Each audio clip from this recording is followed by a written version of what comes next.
शरीर छोड़ने के बाद आत्मा कहाँ पहुंच जाती है? जानिए पूरा रहस्य। वेद, स्मृति और पुराणों के अनुसार आत्मा की गति और उसके किसी लोक में पहुंचने का वर्णन अलग अलग मिलता है। हम पौराणिक मत को जानेंगे, लेकिन पहले संक्षिप्त में वैदिक मत भी जान ले, जो कि गति के संदर्भ में है। वैदिक ग्रंथ के अनुसार आत्मा 5 तरह के कोष में रहती है: अन्नमय, प्राणमय, मनोमय, विज्ञानमय और आनंदमय। इन्हीं कोषों में रहकर आत्मा जब शरीर छोड़ती है तो मुख्य तौर पर उसकी 3 तरह की गतियां होती है। पहला ऊर्ध्व गति, दूसरा स्थिर गति और तीसरा अधोगति। इसे ही अगति और गति में विभाजित किया गया है। पहला ऊर्ध्व गति। इस गति के अंतर्गत व्यक्ति ऊपर के लोक की यात्रा करता है। ऐसा वही व्यक्ति कर सकता है जिसने जागृत, स्वप्न और सुषुप्ति में खुद को साक्षी भाव में रखा है या निरंतर भगवान की भक्ति की है। ऐसे व्यक्ति पितृ या देव योनि से सुख भोग कर पुनः धरती पर जन्म लेता है।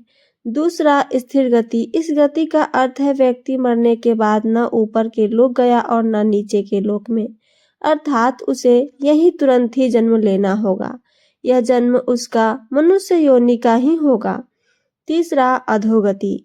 जिस व्यक्ति ने किसी भी प्रकार का पाप करके या नशा करके अपने चेतना या होश के स्तर को नीचे गिरा लिया है, वह नीचे के लोकों की यात्रा करता है। रेंगने वाले कीड़े मकोड़े या गहरे जल में रहने वाले जीव जंतु अधोगति का परिणाम है। अब जानिए पौराणिक मान्यता। पुराणों के अनुसार जब भी कोई मनुष्य मरता है या आत्मा शरीर को त्याग कर यात्रा प्रारंभ करती है, तो इस दौरान उसे 3 प्रकार के मार्ग मिलते हैं। उस आत्मा को किस मार्ग पर चलाया जाएगा यह केवल उसके कर्मों पर निर्भर करता है। ये 3 मार्ग हैं: अर्ची मार्ग, धूम मार्ग और उत्पत्ति विनाश मार्ग। अर्ची मार्ग ब्रह्मलोक और देवलोक की यात्रा के लिए होता है, वहीं धूम मार्ग पितृलोक की यात्रा पर ले जाता है और उत्पत्ति विनाश मार्ग नर्क की यात्रा के लिए है। हालांकि सभी मार्ग से गई आत्माओं को कुछ काल भिन्न भिन्न लोक में रहने के बाद पुनः मृत्यु लोक में आना पड़ता है। अधिकतर आत्माओं को यही जन्म लेना और यही मरकर पुनः जन्म लेना होता है। यजुर्वेद में कहा गया है कि शरीर छोड़ने के पश्चात जिन्होंने तप ध्यान किया है, ये ब्रह्मलोक चले जाते हैं, अर्थात ब्रह्मलीन हो जाते हैं। कुछ सत्कर्म करने वाले भक्तजन स्वर्ग चले जाते हैं, स्वर्ग अर्थात वे देव बन जाते हैं। राक्षसी कर्म करने वाले कुछ प्रेत योनि में अनंत काल तक भटकते रहते हैं और कुछ पुनः धरती पर जन्म ले लेते हैं। जन्म लेने वालों में भी जरूरी नहीं कि वे मनुष्य योनि में ही जन्म ले, इससे पूर्व भी सभी पितृलोक में रहते हैं, वहीं उनका न्याय होता है।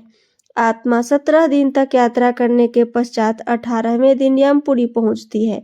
गरुड़ पुराण में यमपुरी के इस रास्ते में वैतरणी नदी का उल्लेख मिलता है।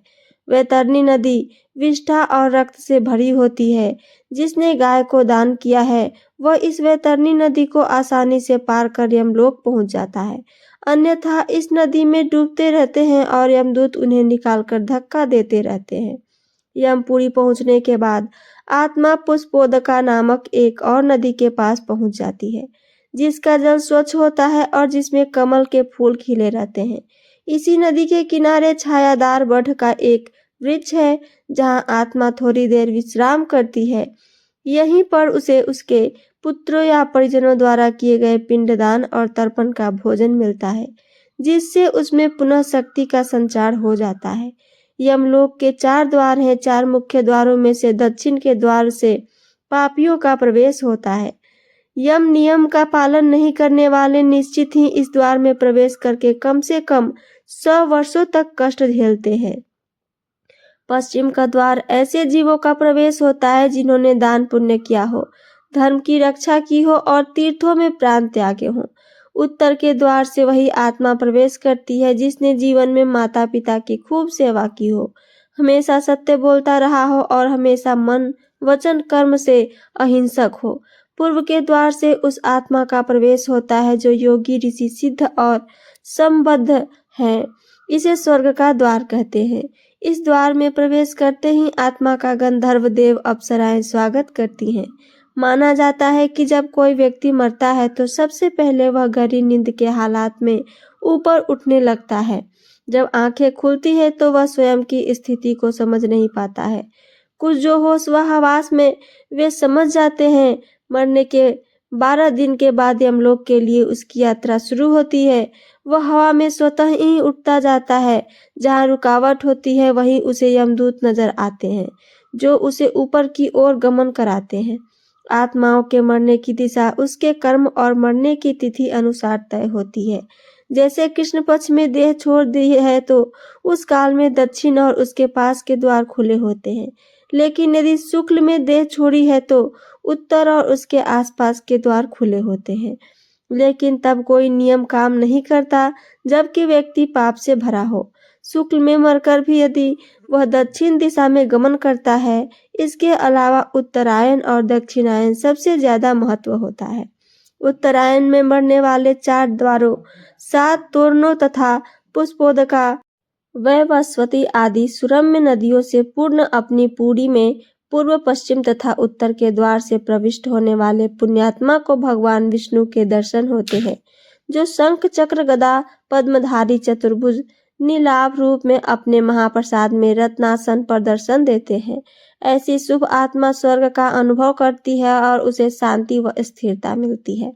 स्वर्ग में रहने के पश्चात वह किसी अच्छे समय में पुनः अच्छे कुल और स्थान में जन्म लेती है। दक्षिणायन में मरने वाले जो लोग पापी और अधर्मी हैं, जिन्होंने जीवन भर शराब, मांस और स्त्री गमन के अलावा कुछ नहीं किया, जिन्होंने धर्म का अपमान किया और जिन्होंने कभी भी धर्म के लिए पुण्य का काम नहीं किया, वे मरने के बाद स्वतः ही दक्षिण दिशा की ओर खींच लिए जाते हैं। ऐसे पापियों को सबसे पहले तप्त लौह द्वार तथा पुयशोनित एवं क्रूर पशुओं से पूर्ण वैतरणी नदी पार करना होता है।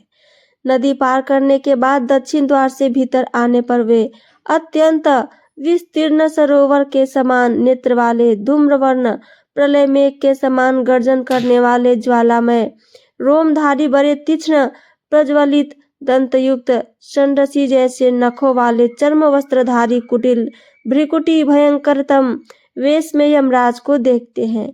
वहां घोरतर पशु तथा यमदूत उपस्थित मिलते हैं। यमराज हमसे सदा शुभ कर्म की आशा करते हैं, लेकिन जब कोई ऐसा नहीं कर पाता है तो भयानक दंड द्वारा जीव को शुद्ध करना ही इनके लोक का मुख्य कार्य है।